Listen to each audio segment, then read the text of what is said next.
Deltora Shadowlands, Cavern of the Fear, Chapter 7, Doran the Dragonlover.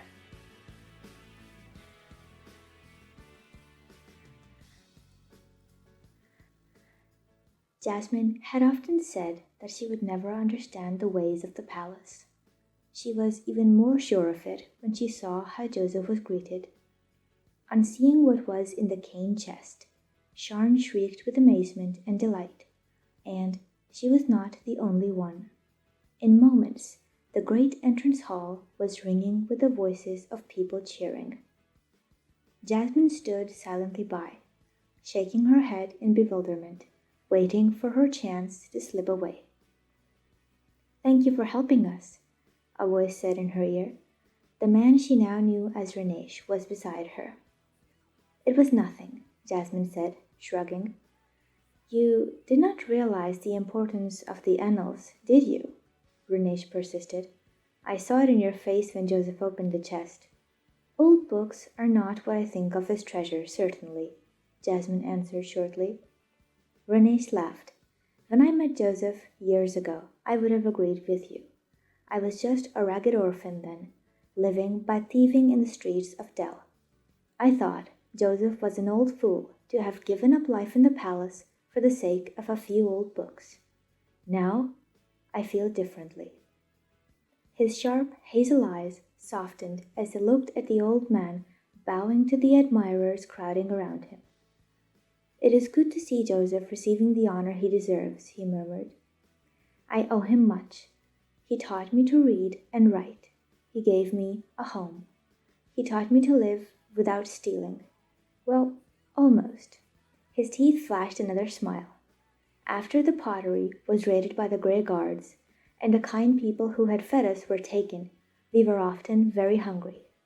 Occasionally, I admit, I persuaded myself that what Joseph didn't know would not hurt him, and went back to my old ways to feed us both."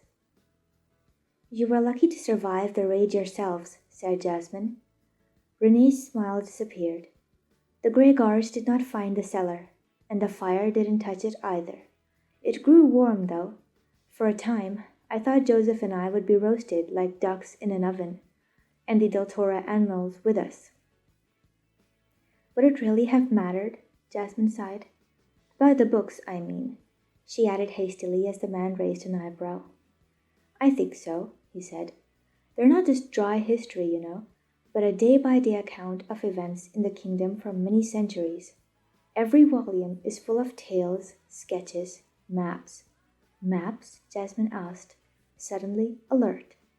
"Of course," said Renesh, glancing at her curiously. "Are you interested in maps?" "If they show me how to reach places I want to go," said Jasmine cautiously.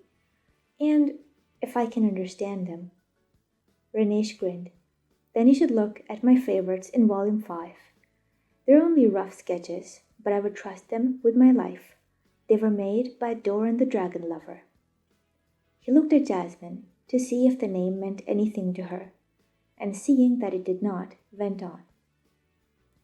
"Doran was a famous traveler who explored Deltora from the coasts to the Shadowlands border. He always wrote in the annals with his own hand.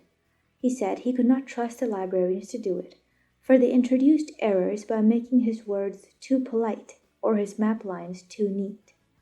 Doran was a great character, and a man of many talents who—" Jasmine was no longer listening. She had begun to think rapidly, calculating the best way of gaining some time alone with those books. Doran's map sounded just what she needed if she was to find the fastest and most secret way to the Shadowlands. "Jasmine?" It was Sharn's voice. Jasmine looked up. "Jasmine, would you be so kind as to take the Annals to the library and stay with them for a time?" Sharn asked quietly. "I would like Joseph and Renesh to take some refreshment, but Joseph will not rest until the books are safe, under the eye of someone he trusts." Rather startled that her wish had been granted so immediately, Jasmine agreed willingly. In moments she was running up the stairs while a palace guard followed, carrying the chest of books. Sharn took Joseph and Renesh into the kitchen, where a meal had been prepared for them. She returned to her duties with a far lighter heart than she had begun them that morning. How overjoyed Leif would be to hear of the unexpected return of the Annals. It was also wonderful to see Jasmine happy. The girl seemed relieved, for a time at least, of her misery over the fate of the prisoners in the Shadowlands. And that means, Sharon thought gratefully, that I can be relieved, for a time at least, of the fear that she will do something foolish.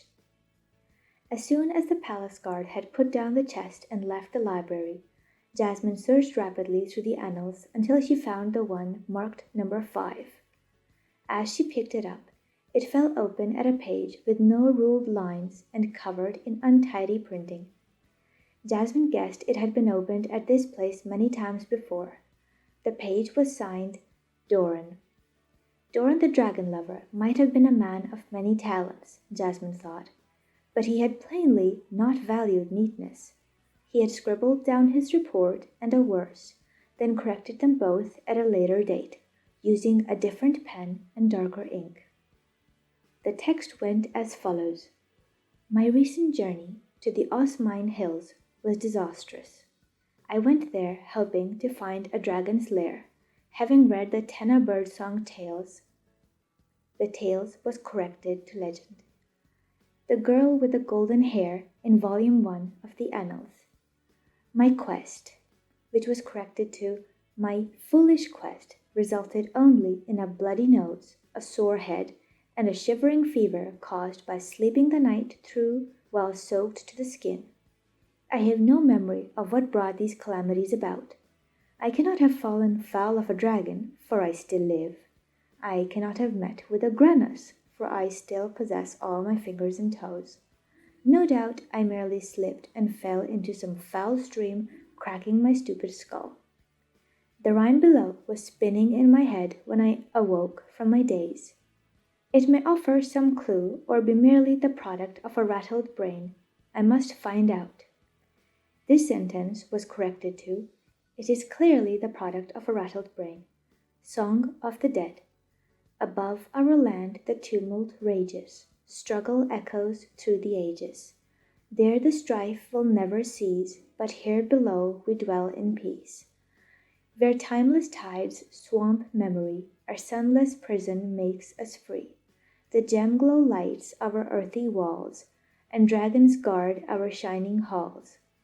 This poem was corrected to, Above our heads the tumult rages, struggle echoes through the ages.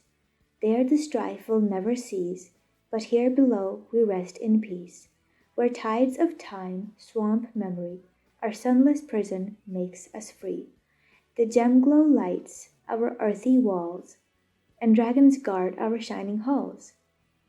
Note, I am now convinced that the Osmine Hills are highly dangerous and of no interest to the traveler. Signed, Doran. Tears were burning in Jasmine's eyes as she read the last words of the verse and thought of her mother, dead in the Shadowlands. Yet, it seemed to her that something about the rhyme did not quite ring true. Frowning, she read the whole page again. The more she looked at Doran's hasty corrections and added lines, the more she became convinced that they were intended to conceal something. Curiosity buzzed in her mind like an annoying insect. Quickly, she sorted through the books she had unloaded onto the library table, searching for Volume 1. An hour later, Joseph came hobbling into the library, leaning on Renee's arm and exclaiming with delight on seeing his old place of work once more. He was delighted to see Jasmine sitting at a table on which several volumes of the Deltora Annals lay scattered. One volume was open in front of her, and she had plainly been taking notes from it. "Can I help you, my dear?" he asked, hurrying forward. "Thank you, but it is not necessary," said Jasmine, hastily closing the book and stuffing the paper on which she had been writing into her pocket. She pushed her chair back and stood up. "I must leave you," she said.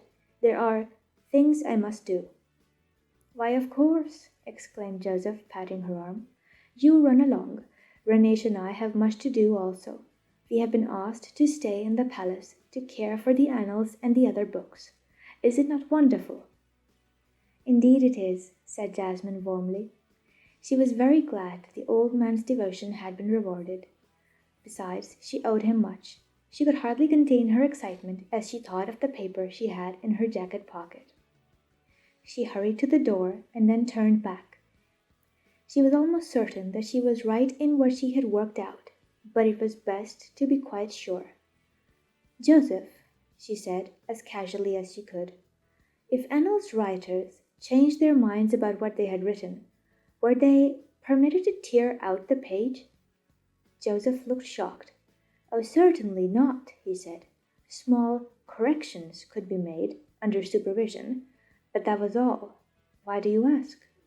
Oh, no particular reason, Jasmine answered carelessly, but her heart was racing as she left the library. Nodding brightly to the guards who had replaced the ones she had crept by that morning, she ran down the stairs to her bedchamber. It was a matter of moments to pack her belongings. The vine growing on the wall outside her window was sturdy. It supported her easily as she swung herself out and began to climb down. She had almost reached the ground when Cree squawked a warning.